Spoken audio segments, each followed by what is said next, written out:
Hey, and welcome to another episode of Habits for Health. Today, we will discuss fruits, why you might want to include them in your diet, why they matter, and why they are much better for you than you realize. You want to start with some thoughts on it? Yeah, sure. So the one of the reasons that fruit has gotten a bad reputation is because it contains a lot of fructose. Now, fructose has in the past been related to increased metabolic risk of metabolic disease like insulin resistance, diabetes, non-alcoholic fatty liver disease. But the thing is that they didn't really distinguish between fruits and fructose from processed foods in these research papers. So as it turns out, mostly processed products containing fructose are bad for your health, and not so and fruits not so much. In fact, fruits contains a lot of like antioxidants and fibers that are beneficial for your metabolic health. Yes, and also a lot of minerals as well, especially potassium. The best thing about fruit Mhm. compared to many other types of foods is the potassium is really high, and other foods that have potassium usually have to accompany them with sodium or salt, and you ideally have to get a balance of 1 to 1 potassium to sodium. And if you have to then add salt to everything you're eating with potassium, you basically don't get the balance. But fruits, you can easily eat them without salt, and then you can easily up your intake of potassium without increasing your intake of sodium, which is like a huge thing because it's pretty much only fruit you can actually do that with. Because imagine just eating celery sticks with like nothing on it, no salt, nothing. It's boring as hell. Same with tomatoes or cucumber or something. Like most vegetables, you don't really prefer to eat with nothing, like no sauce, no salt, nothing. So fruit is one thing we can actually eat with nothing or something, I don't know, honey or whatever, but it doesn't basically screw up the ratio of sodium to potassium. So it's a really good way to increase your intake of potassium without increasing your intake of sodium. Right, right. Agreed. So, yeah, another reason why people wouldn't want to consume a lot of fruit is, sorry, I'm getting a bit lost here. Well, I think a lot of people in general believe that whole fruits are a good idea, are beneficial for your health. But maybe we should talk more about fruit juice. I think there are a lot more questions here than about fruit. I think people in generally will agree that fruit is healthy for us, but people are not so sure about fruit juice. Yeah, I think that's a good point. You have any initial thoughts on it you want to share? Yeah, so some of the ideas behind fruit juice being bad would be that the glycemic index of fruit juice would be higher than that of whole fruits. So that might be worse for your insulin resistance. It may make you less sensitive to insulin. There is some truth to this. The glycemic index does tend to increase when you blend fruits. For some fruits, this is actually not true, like for grape juice. But for most fruits, the glycemic index will rise when you use a blender, which will have a negative effect on your insulin resistance if you're not very active. If you're very active and you need those sugars, then sure, you can have something with a higher glycemic index. But if you're sedentary all day, if you're working in the office, um, you may be spiking your insulin too much, and that may increase your risk of uh, metabolic diseases like high blood pressure, non-alcoholic fatty liver disease, insulin resistance, diabetes. But this only really applies to people who are not active. Like if you overconsume something that you don't need, you're more likely to consume too many sugars if you blend the fruits as opposed to eating the whole raw fruit. People get more satiated from whole fruits as opposed to juice. So yeah, in most cases, I would say stick with whole fruits as opposed to fruit juice, unless you know that you need those sugars like after a workout out or whatever. I would say yeah, sure, use fruit juice. But other than that, I would for the average person, I would stick to whole fruits preferably. Yeah, I think it depends a lot on your activity, what you do before and after. And the thing is also that I would much rather consume, say, a bit less rice and then some juice on the side than consuming a lot of rice and no juice on the side. Because juice has a lot more minerals and vitamins and antioxidants that rice would have. So, I think it's a good thing to keep in mind that when you eat a carb source, say whatever, like oats, potatoes, sweet potatoes, rice, whatever it is, pasta, then those foods, they don't have that big amounts of minerals, vitamins, and oxidants. They have some, but not that many compared to juices. So it's actually Mhm. to drink some juice on the side than consuming like all your carbs in the form of that food. For instance, if you're cooking meat or something and combining with rice or something, it's much better to actually then include a bit of juice on the side to actually increase your intake of minerals, vitamins, as well as antioxidants. So that's just like a small thing where I would actually much rather divide that into different foods instead of only relying on the cooked carb source that you would otherwise use. And the thing with juices are also that there are tons of studies on positive effects of different juices in different ways. For instance, you have watermelon juice. It can be really good for like increasing lycopene and increasing nitric oxide production, like you would get from say beet juice or eating beets or something. And even you even see an increase in heart rate variability and one's metabolic response from drinking watermelon juice as well. Has been shown through oral glucose tests. And you also have, for instance, there's been studies on red orange juice where you see a decrease in inflammatory markers and a positive effect on endothelial function as well as decreased cardiovascular risk overall. And pretty much any juice out there has positive studies on it. There's like not really any juice that produce any negative effects based on the studies out there. And you could just like look up any juice and you would probably find a positive result on it. And it's also where having a combination of different juices is much better than only relying on one, because then you get different positive effects. It's the same with foods. If you only eat one food, you don't get all the positive effects you get from nutrition. So having combined amount of juices or fruit is really good to maximize Mhm. your positive effects from it. Yeah, I think replacing plain carbohydrates that are not very nutritious, that are not very fibrous, with more fibrous carbohydrates from fruits is a good idea, whether you're blending it or whether you're eating the whole fruit. As for the fruit juice showing positive effects on biomarkers of aging or whatever, there may be some truth to this, but I think this mostly applies to when you're replacing those non-fibrous carbohydrates with more fibrous carbohydrates found in fruits. However, I did find some research that shows that too much fruit juice may also increase your risk of hypertension. But then this would probably only be the case when you're replacing other nutrients in your diet with sugars, like protein, like sugars instead of protein, sugars coming from fruit juice.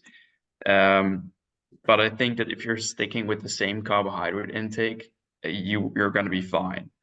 Um, However, if you're at risk for, say, diabetes or insulin resistance, then I would probably still stick with just whole fruits as opposed to fruit juice. You're just more likely to consume more calories, more sugars if you're consuming fruit juice.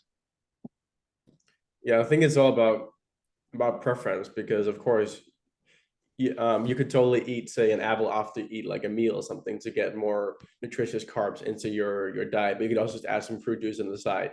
And the reason why you see these positive effects of fruit juice is not about difference in fiber or something. It's actually it's about because of the antioxidants and minerals and vitamins that are in there. So for instance, the vitamin C, the lycopene, the different and say like things in citrus fruits like rutin, naringin, different stuff like that. That's why you see those positive different effects. So why you see I different think positive. fiber really has a lot to do with this too, to be honest. No, because I'm talking about studies on fruit juice and not on actual fruits. And here you see these positive effects.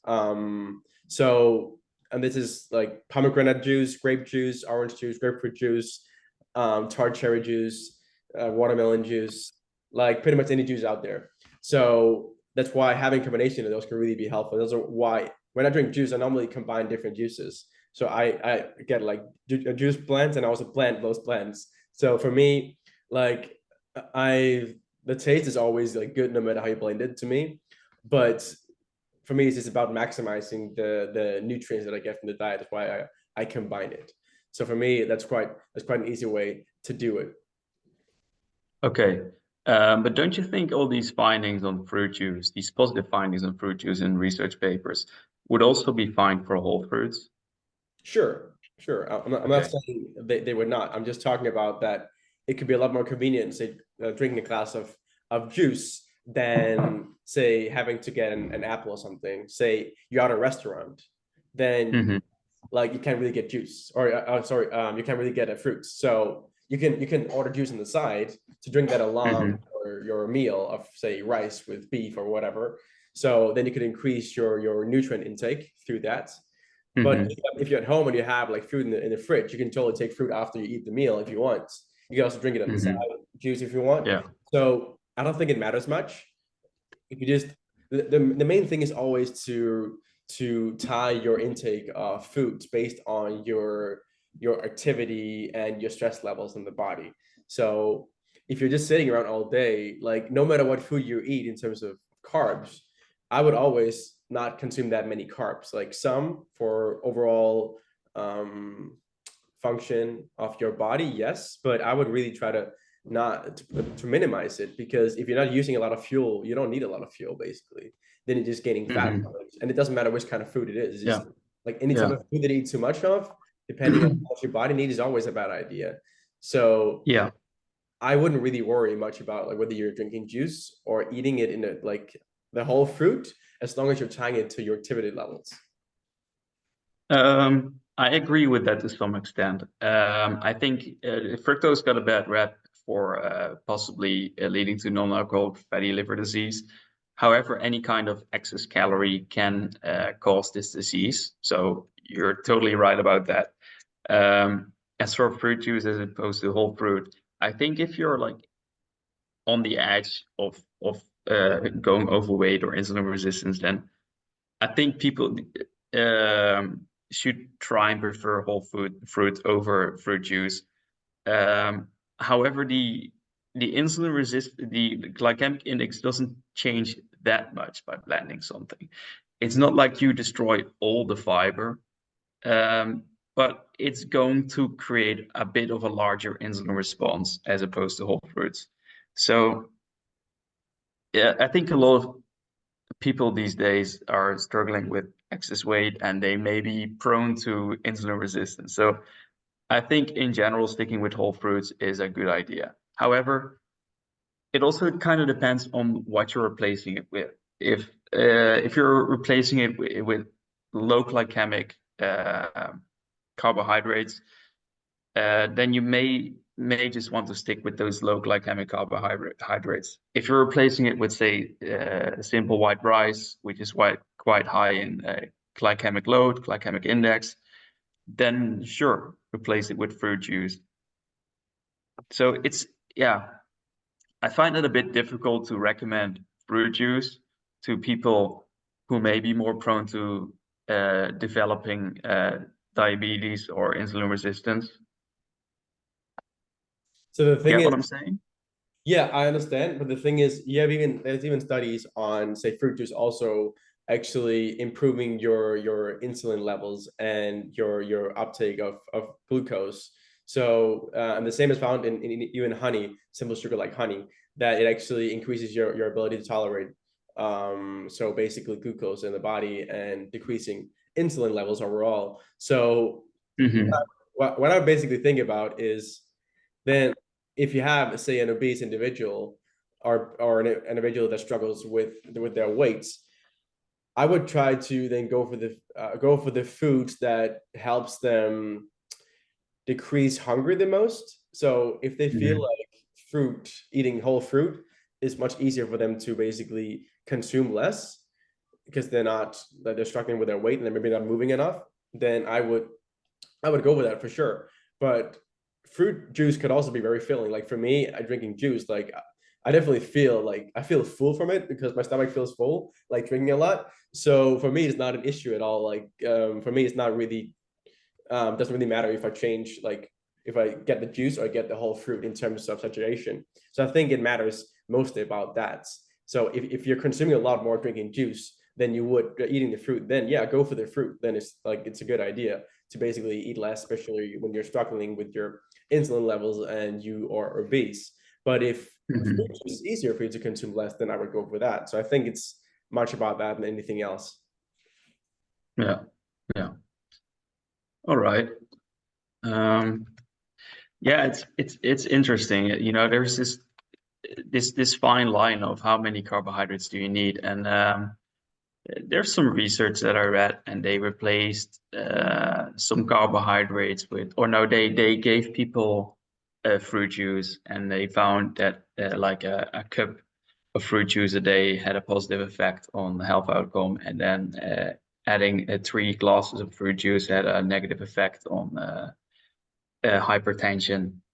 Um, so it all seems to be about the quantity that people consume. It's probably these people were already consuming carbohydrates, and then adding like 3 cups of fruit juice was just too much, and it spiked their blood pressure. So yeah, I think it should always be seen in the context of how much are you eating in general, how much do you need, and just trying not to overconsume things. Mm. Um, and as with any kind of carbohydrate, I would say always opt for the try and opt for the lower glycemic choices, especially um, if you're not doing anything that requires you to refuel. Like if you just worked out, then sure, have those high glycemic foods. But other than that, I would always try and opt for the less high glycemic foods. Yeah, and also depending on what you are about to do or doing right now. So, say if you're exercising, it's much easier to eat something that can easily digest than eating something more complex as well. It also is a big deal. Or if you're about to go work out and you're eating something that does really slowly, it can be really hard to actually exercise because your stomach feels so full. So that can also be a big thing that also changes things. But yes, I definitely would say that much better to spread out your carb intake over the day than having it all like a huge amount at once. Then just gonna have like a huge spike and a huge dip, and you don't need all the carbs at the same time. You basically need it during the day, depending on what happens during the day, your movements. Yeah, yeah, So I think it's a really good idea to spread it out instead of having it all at once. So it depends on how you can basically cope with that. yeah, yeah. So fructose is mostly metabolized by the liver, and your liver will use about like 80 grams of fructose a day, and that's actually quite a lot of fruit. That's like fruit is like half fructose, half glucose. So you could get like 160 grams of carbohydrates coming from fruit each day, which is quite a lot. That's like 11 apples or like 7 bananas. It's quite a lot of fruit. A lot of people don't actually meet that. So that's your body can use all the fructose of that actually. It's quite a lot. So Hmm. I think people kind of underestimate just how much fructose your body can use. Yes, and that's also the whole thing with say we accept the hypothesis that fructose would be bad, even though we're not. Just say we are, then people think that fruit is just all fructose, but it's not. It's really important to recognize that just because it's called fruit doesn't mean that it's 100% Hmm. fructose. So really keep Hmm. that in mind that even if you believe that, it doesn't even make sense that you would avoid fruit because of that reason, because it's only half fructose. So Yeah. I think it's really important consideration to think about too, that there is a balance there. And that's the thing Yeah. with most natural foods, nature has provided a good balance of things. So if you don't overdo those foods, then you basically get a good balance in the body of what you actually need. Yeah. Yeah. Yeah. Personally, I'm kind of sticking with I'm never going beyond that much fruit, like 11 apples or 7 bananas. I think it's pretty much a max. And I think it also doesn't make any sense to consume more fructose than that because um, going back to the topic that we discussed recently, carbohydrate uptake, glycogen uptake. Fructose is a bad precursor for muscle tissue glycogen. So it would be more efficient for your body's fuel to consume glucose as opposed to fructose beyond those 80 grams a day. But again, then we also got to keep in mind activity levels. If one exercises a lot, it definitely would be a lot more than that, a lot more than 80 grams for sure. So it really, like, I'm sure that in these studies, it probably some sedentary individuals Mhm. something. So say a really active person could probably consume maybe 2, 3, 400 grams. So it really depends on one's activity levels too. So this could be an average, say, of maybe like most of the population. But then if you have those people that actually exercise a lot, like it would be a lot more. So that's the whole thing with any type of nutrition. It's really about how you live your life. So it's really hard to prescribe one thing because people are changing every day a lot, and people are very different where they at and what they're doing. So I think it's really, really important to have the overarching things in mind and then try to balance it based on that. Yeah. So if anyone wants to learn more about this topic, then I would highly uh, recommend watching the video we recorded before on glycogen replenishment. And that'll give you a gist of how many carbohydrates your body might need. And it'll also help you find out how much fructose your body can use. Say if you're fasting like 24 hours, you can replenish your liver glycogen, consume those 80 grams of fructose, go to the gym, you get rid of another 2/3 of your liver glycogen or so. Then you can refill that again, and you end up needing like 130 grams or being able to use like 130 grams of fructose a day. Entirely possible. So yeah, once again, it all depends on your activity levels.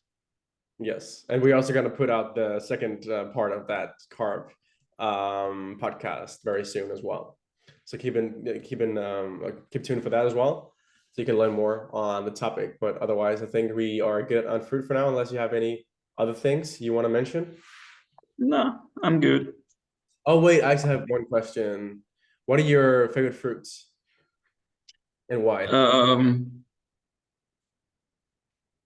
I love coconut juice, bananas, apples, like the basics really. I like all kinds of fruits, like mangosteen, passion fruit. Um, there are a few fruits that I don't like. I would never purchase durian. No, it smells bad, right? Yeah, yeah, it doesn't taste so bad. It to me it's kind of like, okay, whatever. It's a fatty fruit, tastes different. Yeah, whatever. Yeah, it's very nutritious, but I've never tried it. I don't feel like trying it. I don't feel any need to try it. You can skip it. Yeah. You can skip it. Oh yeah, I like pomegranate too. Blueberries, all kinds of berries, kiwis. What can I say? I like fruits. That's good. Yeah, I prefer berries of all fruits. I think it's the healthiest type of fruit to eat because you have like pretty low amounts of carbs and you have so many fibers, so many antioxidants, so many minerals, so many Hmm. vitamins. Like Polyphenols. yeah, like I think it's just a superfood. Like berries are amazing. So like as a healthiest one, I would definitely opt for berries. But like any food is healthy. But I would just say if there's one, I would choose for the rest of my life in terms of health and taste and everything. I would definitely go for berries. Tough choice, man. Tough choice. Anyway, we're running out of time on our Zoom meeting, so let's finish this up. Yeah. Thank you for listening. Thank you for today. It was a good talk on this topic. And if you have any further questions or anything you want us to dive deeper into, let us know. And thank you for watching.